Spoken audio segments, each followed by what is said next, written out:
continuing production of The Open Mind has been made possible by grants from the Rosalind P. Walter Foundation, the Bluestein Family Foundation, the Alfred P. Sloan Foundation, Carnegie Corporation of New York, the Russell Sage Foundation, the Malkin Fund, the Center for Educational Outreach and Innovation at Teachers College, Columbia University, and from the corporate community, Mutual of America.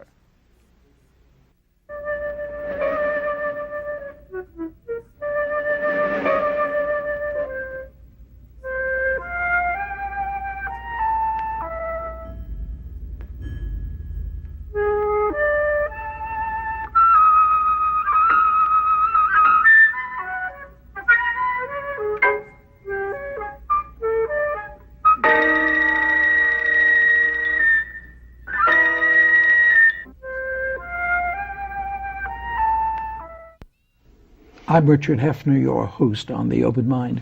And when today's guest first joined me here last year, I recalled with what pleasure and pride I had written so definitively in the first edition of my documentary History of the United States more than a half century ago that the Roosevelt Revolution, FDR's New Deal, had permanently reversed the economic and social inequality that had plagued laissez-faire post-Civil War industrial America, and finally in the Great Depression had left 1/3 of Americans ill-fed, ill-clothed, ill-housed.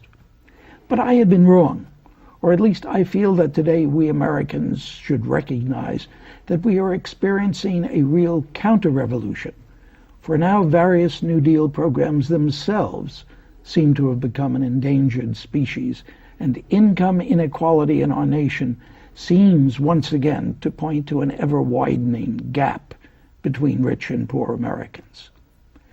Dr. Eric Wanner, the erudite president of the Russell Sage Foundation, talked with me here last time about social inequality, the research volume he and others associated with it had recently discussed at a Carnegie Corporation forum. And now Russell Sage has underwritten 3 other volumes that deserve both our attention and concern. Low-wage America, how employers are reshaping opportunity in the workplace. Moving up or moving on, who advances in the low-wage labor market. And Chutes and Ladders, navigating the low-wage labor market. Well, you and I may not belong in America's low-wage category, but more and more of our countrymen do, and the consequences for us and for our nation may become enormous. As the playwright said, attention must be paid. And I wonder, Dr. Wanner, whether you think enough attention is being paid now to this phenomenon. I really don't think enough attention is being paid. The rise of inequality that you talk about, that you mentioned, has been a very long, slow, gradual process starting in the early 70s and kind of inexorably creeping up, a kind of glacial process. It hasn't really called the kind of attention to itself that an immediate crisis of some kind would. The plight of low-wage workers, which I hope we can talk about mainly today, has been a plight that's been experienced by a kind of silent sector of the workforce. These are people who are making, 24% of them are making less than poverty level wages, that is the wages you would need to support a family above the poverty line. And 30% of all families with working children have incomes below the standards necessary for what's deemed a reasonable, decent standard of living. Well above the poverty line, but still a bare bones budget for a family of 4. So these are people who, for one reason or another, kind of have accepted their lot in this economy. They're not rebelling. They're not at the banging on the doors. But nevertheless, because of a long, slow, gradual process, their well-being has been eroded. They're not banging on the doors. Do you anticipate a time when, if this process of erosion continues, they will be banging on the doors? Because, you know, I read the Business Week issue of, about a year and a half ago, on working and poor, that was based upon the researches that you have done. And as I read about these individuals, I thought to myself, they can't be so acquiescent in this process. Do you think it's going to happen? I personally don't think it will happen unless, like as in the civil rights movement, the larger society begins to recognize and sympathize with the plight of a minority. Why isn't it going to come from them themselves? First, there's the question of, in America always, of sort of who's responsible for your outcomes in life.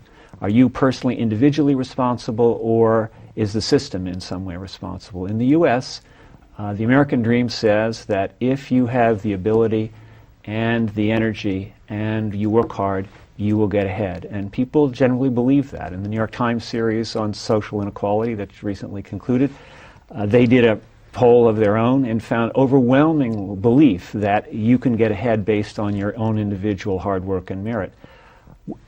Unlike the Europeans, who generally understand, having been through a couple of wars and major sort of historical traumas in the 20th century, and maybe having a longer memory than we have in the U.S., they seem to understand that there are properties of the system, the way the system works, that will tend to steer people into one fate or another, and that when we find a certain group losing ground, we have to think about how to change the system, not just change the people.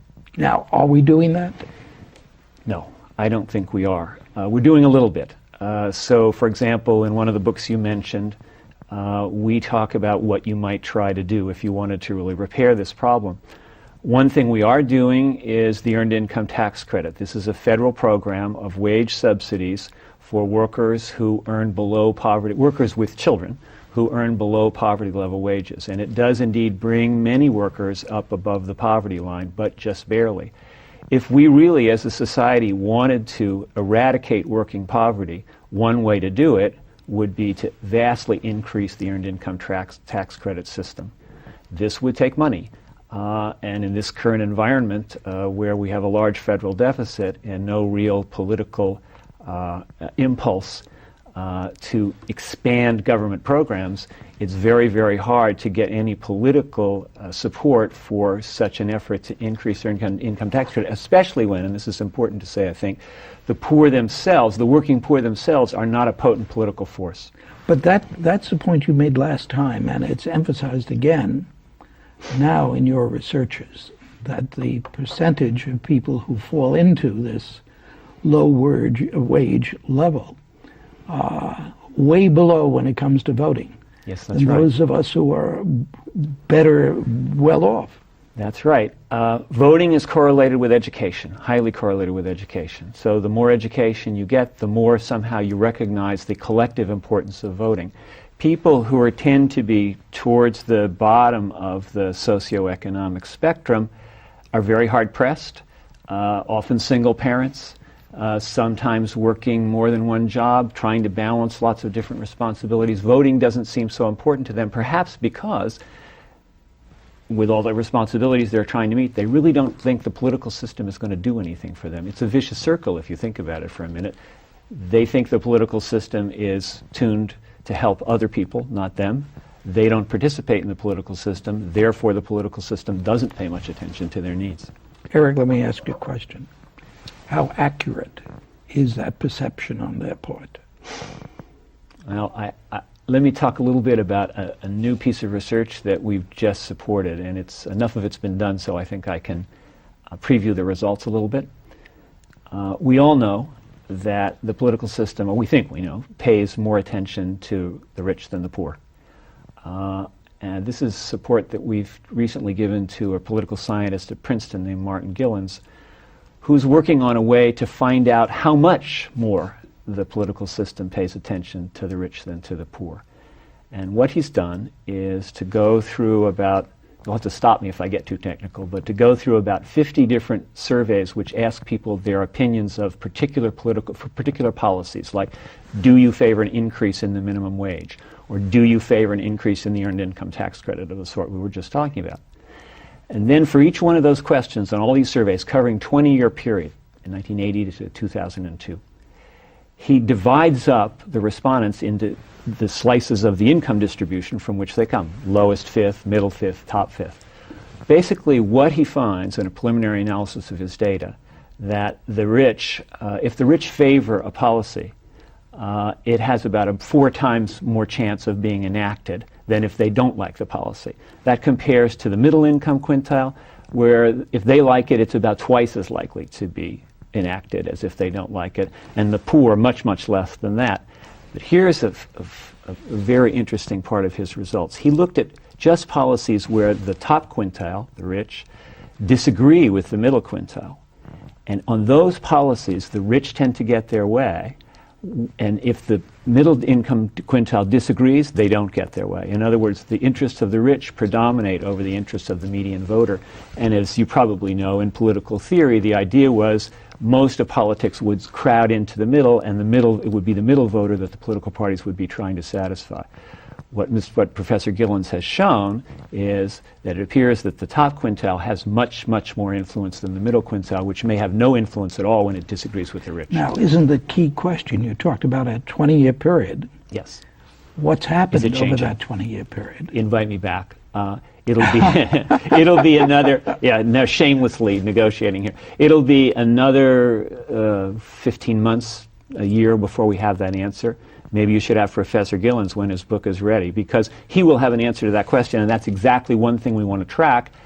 How has this changed over the last 20 years? What's your bet? What's his bet? Without being unfair. Let me also say one more thing that he's going to do. He's also going to look at the 60s and compare from 65 to 68 and see if that's different than this period from the late 70s. Why? Well, because in the mid-60s you have a period in which you have a very vibrant civil rights movement. Mm-hmm. You have a unionization rate which is closer to 30% than today's 8%. And you have the Democratic Party in charge, which is of both houses of Congress, which nominally at least is supposed to be representing the interests of the lower tiers of the income distribution. So it would seem to us that if ever the poor were relatively more influential than they are today, it would have been at that period. Any indication at all? Oh, that's not fair. I'm sorry, and it's not fair to Professor Gillens either, because I want him to be able to deliver that news. But that's a study that's coming, and I think should make a lot of news, because it'll answer just the question you wanted answered: are the rich becoming more influential politically? Let me ask you this. You say it'll make a lot of news. It should make a lot of news. Cynically, I ask, will it make a lot of difference, in your estimation? That's a very good question. I think the question will be, can a political party pick this up as an issue? As you know, John Edwards tried to pick it up as an issue. To a lesser extent, I guess John Kerry did. It wasn't his main theme. It seems that this particular election was fought out on largely on national security grounds and on people's fears about terrorism. So it may not have been the time for this issue to rise to the surface. But I think it would require some entrepreneurial political activity, somebody who wants to advance this cause, and then an ability to rouse the middle class and get us all to see, I think, that if we don't repair this problem, we're in danger altogether as a society. It isn't just immiserating the working poor, it's really a cancer on the whole system. Because you're saying the middle class is going down that tube as well. That's right. Are you astonished by this?